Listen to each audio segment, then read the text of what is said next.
things are tragic and difficult, but there's always some stupid thing that you could do that could make it even worse than it has to be. So that's life. And you need an antidote to that, because that can embitter you. If you ask a disagreeable person what he wants, say, or she wants, they'll tell you right away. They know. It's like, this is what I want and this is how I'm going to get it. But agreeable people, especially if they're really agreeable, are so agreeable that they often don't even know what they want, because they're so accustomed to living for other people and to finding out what other people want and to trying to make them comfortable and so forth, that it's harder for them to find a sense of their own desires as they move through life. Look, there's situations where that's advantageous, but it's certainly not advantageous if you're going to try to forge yourself a career. That just doesn't work at all. I think it's best sort of conceptualized as a trading game. So let's say that we're going to play repeated trading games. And if you're very agreeable, then you're going to bargain harder on my behalf than you're going to bargain on your own behalf. Whereas if you're very disagreeable, you're going to do the reverse. You're going to think, I'm in this trading game for me, and you're going to take care of your own interests. Where an agreeable person is going to say, no, at worst, this has to be 50-50, but I'd like to help you every way I can. One of the things you have to be careful of if you're agreeable is not to be exploited, because you'll line up to be exploited. And I think the reason for that is because you're wired to be exploited by infants. And one of the things I tell agreeable people, especially if they're conscientious, is say what you think. Tell the truth about what you think. There's going to be things you think that you think are nasty and harsh. And they probably are nasty and harsh, but they're also probably true. And you need to bring those up to the forefront and deliver the message. And it's not straightforward at all, because agreeable people do not like conflict. Not at all. They smooth the water. The problem with that is it's not a very good medium to long-term strategy, because lots of times there are things you have to talk about because they're not going to go away. And the advantage to having a well-socialized disagreeable person is that they really don't let much get in their way. So if you can get a kid who's disagreeable socialized, that person can be quite the creature, because they're very forward-moving in their nature and very difficult to stop. But if you don't get them successfully domesticated, tamed, roughly speaking, by the time they're 4, their peers reject them. Many men are petrified by women. They won't approach them at all. Men get confused with women. They have no idea how to talk to them. They're just petrified into immobility, And that's the problem too. If you're chronically rejected by people, it's often because of your own insufficiencies. You can't just brush it off as, oh, well, no one likes me, but really I'm okay. It's like, no, wrong. If everyone rejects you, there's probably something wrong. So imagine you had men who could confer benefit and who were incapable of inflicting cost, and men who could confer benefit but were capable of inflicting cost. I think you'd see winners on that side because of that free rider problem. And that ties into what we'll discuss in relationship to the dark triad, because there's some mystery about why women seem to be attracted to these so-called dark triad traits.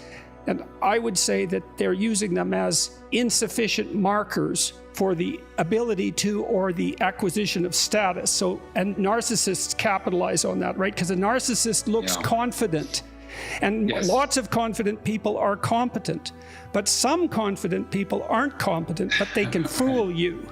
Yes. And then I think the other explanation is that if you had to choose between a benefit conferrer who could punish free riders and one who couldn't, you should pick the former. If you're more compassionate, more empathic, you're going to feel the hunger of other people and you'd be more motivated to care for them, let's say. But it's also possible that low agreeableness has something to do with, well, perhaps hunting prowess. That might be part of it. And so women are in a conundrum with agreeableness, right? Because they need a mate who's agreeable enough so they can bond with them and that will care for their children and that cares in general.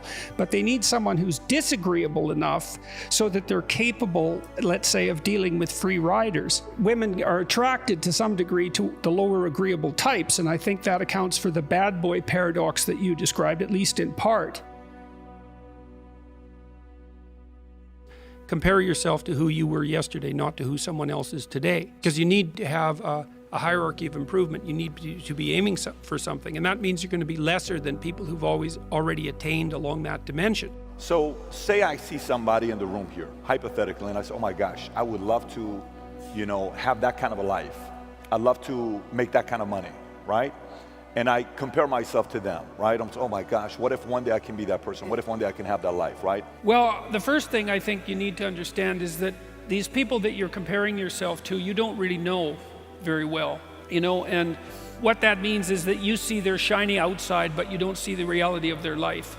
Maybe you're in California, see someone speeding down the road in a convertible Porsche, and you think, oh man, what a lucky bastard. And the truth of the matter is that he's thinking about wrapping his expensive sports car around the next cement pillar that he comes close to.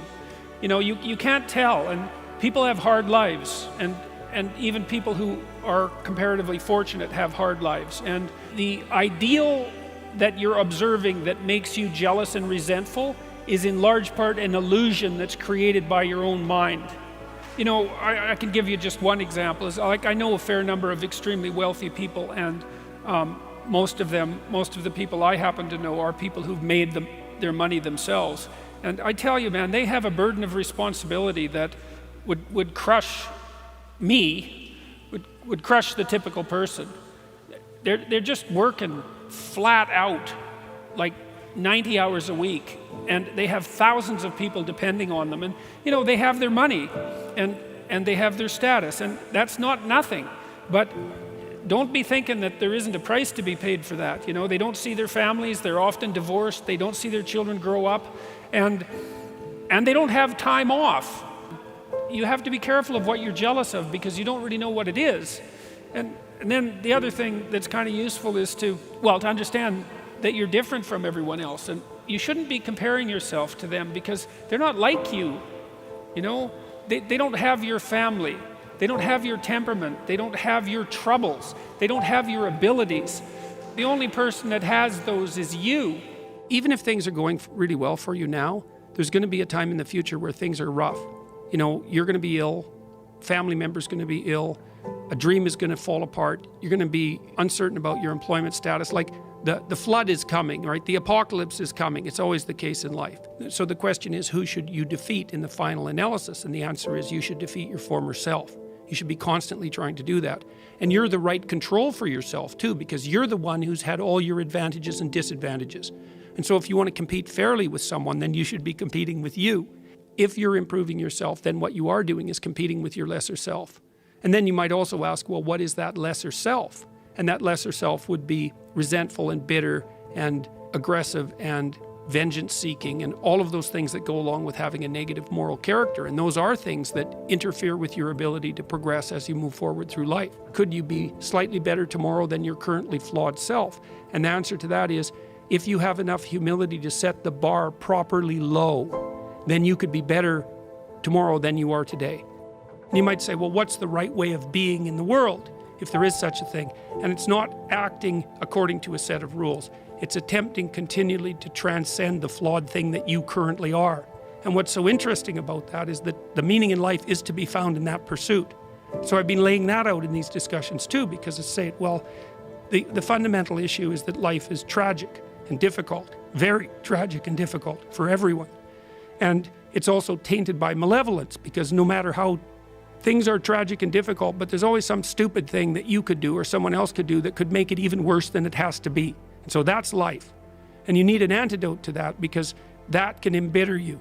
Constant contact with that. Just the tragedy, but the tragedy combined with betrayal and malevolence, that makes it even worse, especially if it's self-induced. Okay, so you need something to set against that so you don't get bitter and resentful. Well, what do you set against that? Doing something worthwhile. By your own definition, say. You need some reason to get the hell out of bed on a terrible day because you've got something good to do. Well, what's the best thing you can do? Transcend your current wretched and miserable self. There's meaning to be found in that, and that's meaning that's associated with responsibility. One of the things that I've been trying to lay out clearly is that life is hard. It's tainted by malevolence and betrayal. That can make you bitter. You need a meaning to offset that. Where's the meaning to be found? Not in rights, not in impulsive pleasure, but in responsibility. You take responsibility for yourself, so you take care of yourself. If you're good at it, you have some excess left over to take care of your damn family. If you're good at both of those, then you have some excess left over to take care of your community. Those are heavy burdens. You pick up the burdens, you find that's meaningful. The best way to pick up the burden is to continually improve yourself, and that's where the meaning is to be found. And so that meaning is in the continual self-transcendence. That's letting your old self die and the new self be reborn. And you have to be prepared for it. And the question is how to prepare for it. And the answer to that is to find a way of being that works even under the direst of circumstances. You've got the possibility to slowly raise yourself out of the mire. You've got the possibility to do just what the fighter does when he's defeated, which is to say, well, regardless of the circumstances that might have led to my defeat, like even if there were errors on the part of the referee, this is no time to whine about it. This is a time to take stock of what I did wrong so that I could improve it into the future. And that's the right attitude. The point is, your best strategic position is, how am I insufficient and how can I rectify that? That's what you've got. And the thing is, you are insufficient and you could rectify it. Both of those are within your grasp if you aim low enough. And I don't mean don't aim, and I don't mean don't aim up, but you have to accept the fact that you can set yourself a goal that you can attain, and there's not going to be much glory in it to begin with. Because if you're not in very good shape, the goal that you could attain tomorrow isn't very glorious. But it's a hell of a lot better than nothing, and it beats the hell out of bitterness, and it's way better than blaming someone else. It's way less dangerous. And you could do it. And what's cool about it, it's one step on a very long journey. And it starts to compound on you. So a small step today puts you in a position to take a slightly bigger step the next day. And then that puts you in a position to take a slightly bigger step the next day. And you do that for 2 or 3 years, man, you're starting to stride. I don't know how many people have come and told me. It's so strange. They said, well, I started making my bed and that made all the difference. It's like, well, yeah, you decided to aim up, man. And the first concrete instantiation of that was that you made your bed. And you think, well, that's nothing heroic. It's like, no, but aiming up is heroic. That's something. And then lowering yourself to the point where you're not above the mess in your room. You know, you're not superordinate to that. You lower yourself so that you straighten up. You're grateful for what you have right in front of you, and you take care of it and you put it in order. It's like all of a sudden things start to get better. You should be a monster. You know, because everyone says, well, you should be harmless, virtuous. You shouldn't do anyone any harm. You should sheath your competitive instinct. You shouldn't try to win.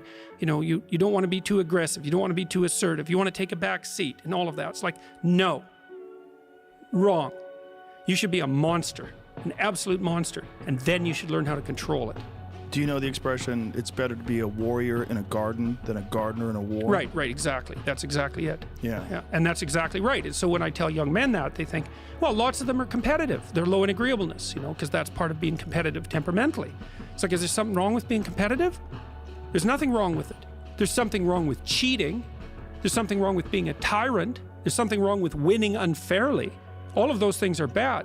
But you don't want people to win? What's the difference between trying to win and striving?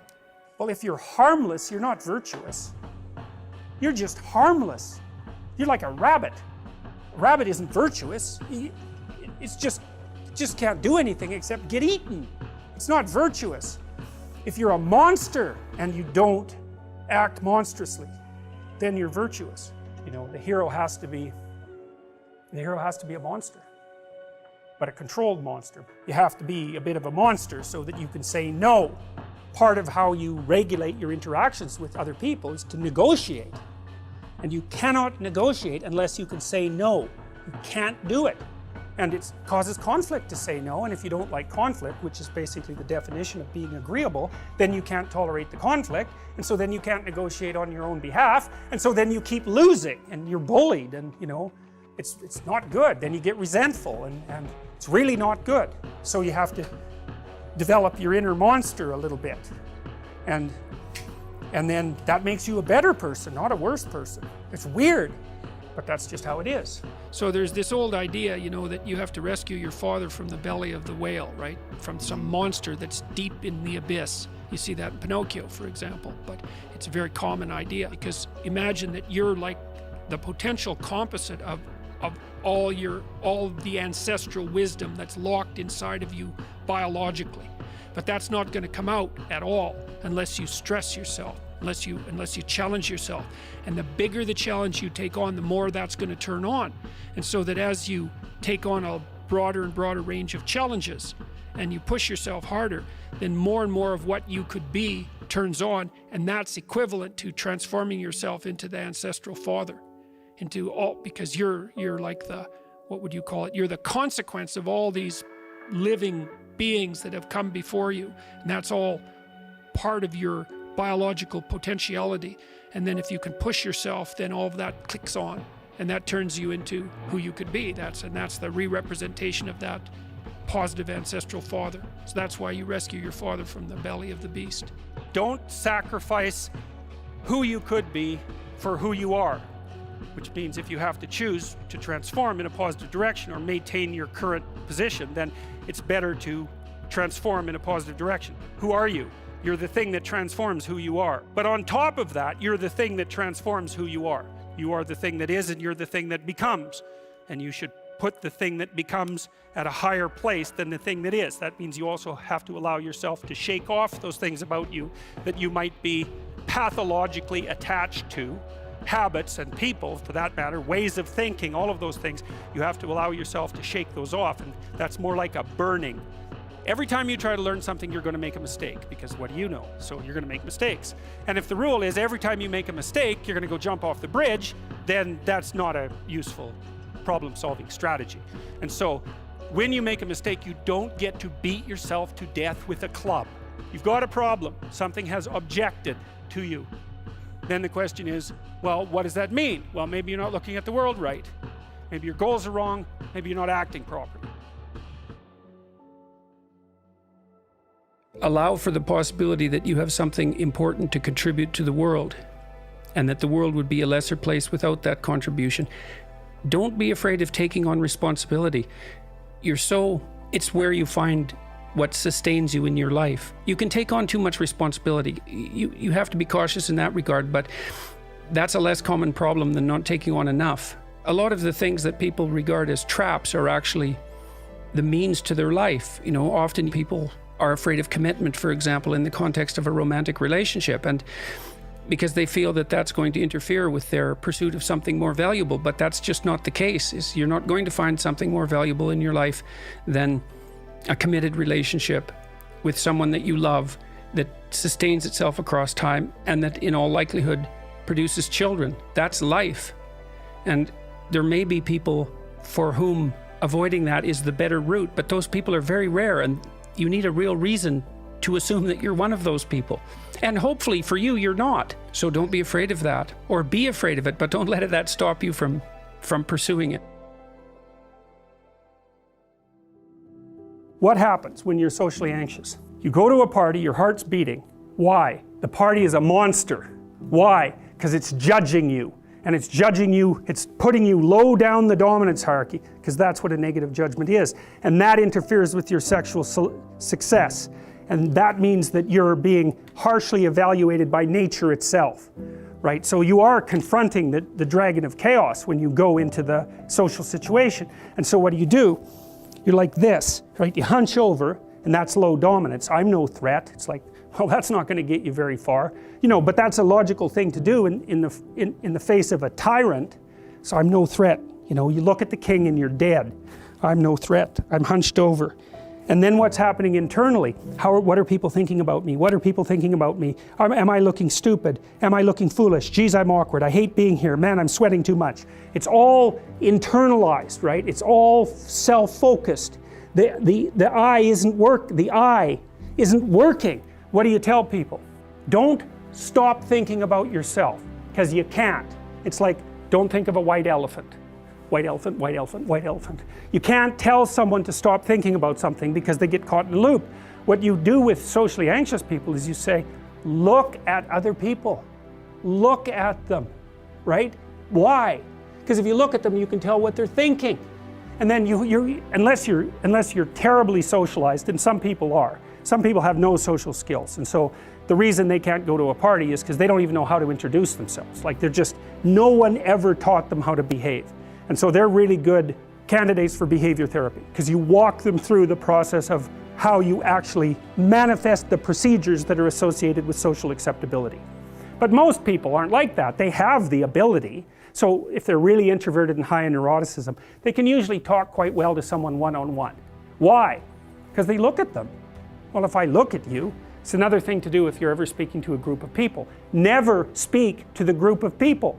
That doesn't exist. You talk to individuals, and then they reflect for you the entire group, because they're all entrained. So you look at one person, they broadcast to you what everyone's thinking, and you know how to talk to one person. So it's easy. So as soon as you focus on the person, not you, you push your attention outward, use your eye, you push your attention outward, and you start watching, well then all your automatic mechanisms kick in and you stop being awkward. Because if we're talking and I'm looking here, I don't know what you're going to do next, and I'm going to put disjunctions into the, like they're like bad chords in the melody of our conversation. And the reason is I'm not paying attention. What your right hemisphere signals as anomalous. It attracts your attention. It's like, this isn't going quite right. I'm not looking at that. Wrong. That's what you look at. That's what you look at. What's not going right, because that's the terrible monster that might eat you, but it's also the place you get all the information. So that's why it's useful to have discussions with your enemies, because they will tell you things you do not know. And that's such a great thing, because if you don't know them, well, you're not very smart, are you?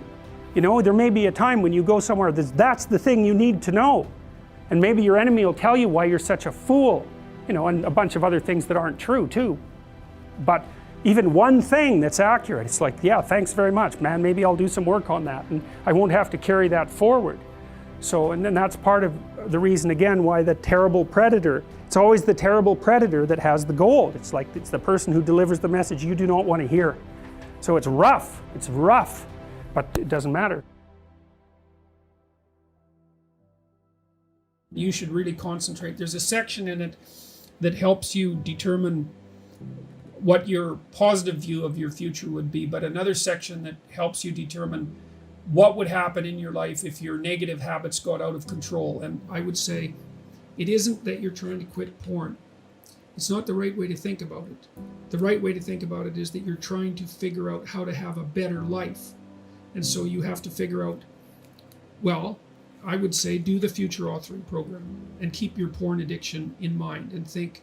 So in the first part of the future authoring program, it asks you a bunch of questions about what your life could be like in 3 to 5 years if you took care of yourself like you were someone that you cared for.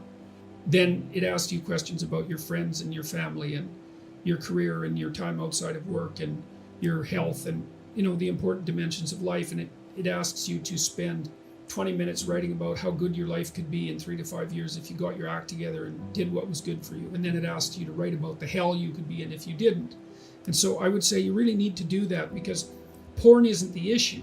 The issue is that you're not living your life the way you want to. And so you need a vision of life that's more compelling than the porn. And you need a counter vision too that frightens you, you know, because otherwise porn is obviously extraordinarily gratifying in the short term, but you seem to be suffering from the medium to long-term consequences of its use. And so you need a story that you can tell yourself that's really deeply thought through about why this is not appropriate for you, how it's hurting you, and how it's minimizing you and perhaps making you embarrassed and ashamed and more socially isolated and all of that. So I would say, think about it as cleaning up your psyche and your behavior rather than merely stopping porn. You also might want to write down, and you could do this in the negative vision part of the future authoring program. You got to write down everything bad that you think porn is doing to you, because obviously you have some suspicions that this is not good for you, right? That it's actually harming you in some important way. And so you need to be fully cognizant of what those ways are and then take them seriously and decide if that's the pathway through life on which you wish to travel. And so, and then I would also say good luck to you. You know, it's a very good idea to identify one of your weaknesses and work on it. You can strengthen yourself substantially by doing it. Stop drinking too much. How do you know if you're drinking too much? You regret what you do when you're drinking. It's interfering with other important goals. It's causing you financial distress. It's getting you in trouble with your friends or your family. It's getting you in trouble with the police. Stop abusing substances if you can, right? If you see that they're hurting you. And one of the things that can really help you control your alcohol intake is to really, really think through what you're giving up and where you could be in 5 years if you don't get it under control. And a proclivity to alcoholism can be a really vicious thing. You know, lots of people get dragged down into the mud by alcohol. excess alcohol intake, especially if they're sensitive to the opiate response that alcohol can produce. And you can tell that when you drink, you get alert and let's say more enthusiastic and energetic, and then you don't want to stop drinking. That's definitely a bad sign with regards to developing alcoholism. So I would say you need to figure out something that's more important to you than drinking. Get up at 8 in the morning or 7:30 in the morning and start hitting the books by 9 and put in a 6 to 8 hour day. And then even if you do keep drinking, at least you're moving forward. Physical health. Are you in decent shape? Are you strong and coordinated? And if you're not, you'd be better if you were. You'd feel better, you'd be more effective, you'd live longer, you'd be less sick. And you really see that mount up. Like if someone's been in shape once in their life, they age way better. And it's also a really good way of maintaining your cognitive ability. Like, you hear about those exercises that you can do online to make you smarter and keep your cognitive ability intact. Yep. Those don't work. There's no evidence that they work. Exercise works. Cardiovascular and weightlifting, you start to decline in your fluid intelligence at about the age of 25. And it's a linear trend downhill, and it can accelerate as you get older. It's just like this, quite ugly. If you exercise, you stave that off. Maintain your relationships and foster them. So when I look at successful people, they're really good at something. They're reliable, right? You can count on their word. They're generous, and they have a wide connection network, which becomes more and more valuable as you get older. So it's one advantage that older people really have over younger people. They have a connection network, and a connection network is Huge. well, having a connection network is of inestimable value. Reliability, generosity, you can work on both of those. Philosophical sophistication, it's very useful because it orients you properly. You have a sophisticated sense of the world. You find, for example, that doing things for other people is actually more rewarding than virtually anything else you can do. When you hear you should be of service to other people. Well, if you actually watch yourself, you pay attention to yourself, and you do something that helps someone else, and it genuinely helps them, I defy you to find another experience that is that satisfying. It's actually quite stunning how satisfying that is. And so that's a very useful thing to realize. There's no better life strategy. If the ethical argument is put properly, it is by far the most compelling argument. It's like if you want to have everything you could possibly want and more, then be a good person. The better a person you are, the more likely that is to happen. That doesn't mean that you're completely protected against getting cut off at the knees, but there's no better strategy.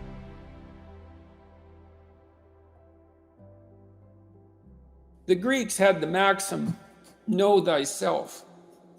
How do we come to know ourselves in terms of our personalities and, more importantly, potential? Well, one of the first ways to come to know yourself is to understand that you don't. You can learn to kind of watch yourself like you're watching a stranger, but you have to adopt a position. It's a position of radical humility, I would say. Humility in two senses. So one sense would be the humility of recognizing your ignorance. So you have to understand that you don't know who you are. That's not easy to understand because you think you know, but then you remember you can't control yourself very well. You're not very disciplined. You're full of flaws. Maybe you don't know yourself as well as you think, but it's hard to get low enough to understand how deeply it is the case that you are ignorant about who you are. Now there's an upside to that too, which also is that you're also ignorant about who you could be. And so the discovery of that, is some reward for the horror of determining who you actually are.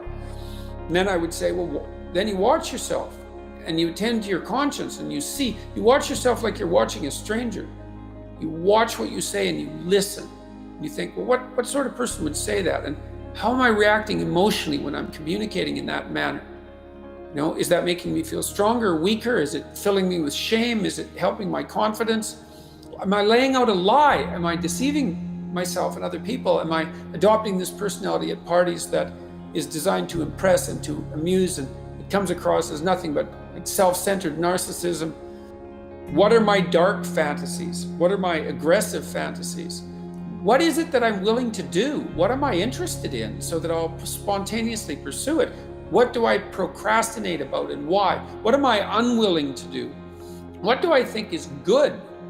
What do I congratulate myself for accomplishing? And what do I berate myself for failing to confront and to implement? Those are all incredibly complicated questions, and you don't know the answers to them.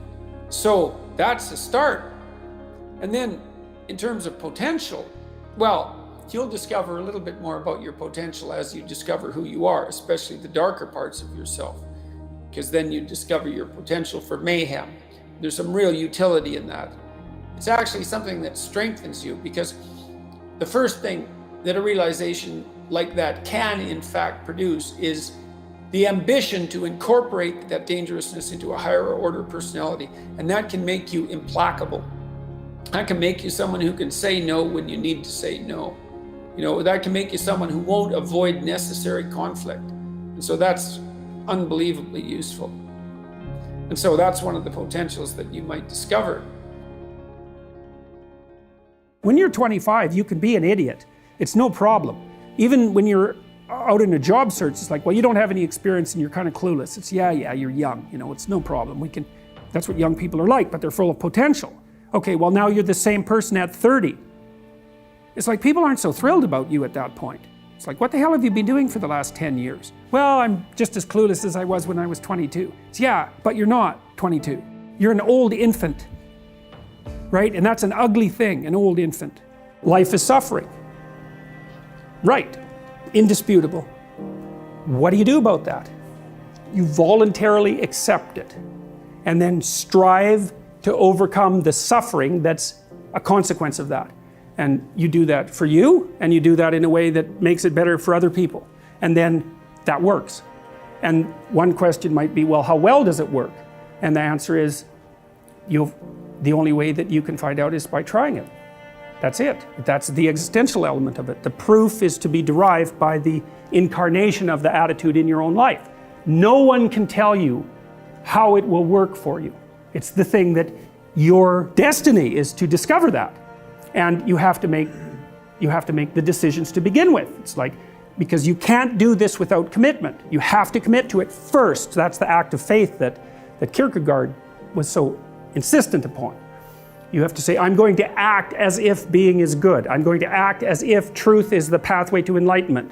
I'm going to act as if I should pursue the deepest meaning possible in my life. And there's reasons to do none of those. They're real reasons. So it's really a decision. But you can't find out what the consequence of the decision is unless you make the decision. I think the same thing happens when you get married, by the way. It's that if you think you might leave, you're not married. And then you think, well, the marriage didn't succeed. It's like, well, maybe you were never married. Because the rule is, you don't get to leave. And there's a reason for that rule. Now, I'm not saying that there aren't situations where there should be exceptions made for that. That's not the point. The point is that there's some games you don't get to play unless you're all in. And the other thing that's so interesting about being alive is that you're all in.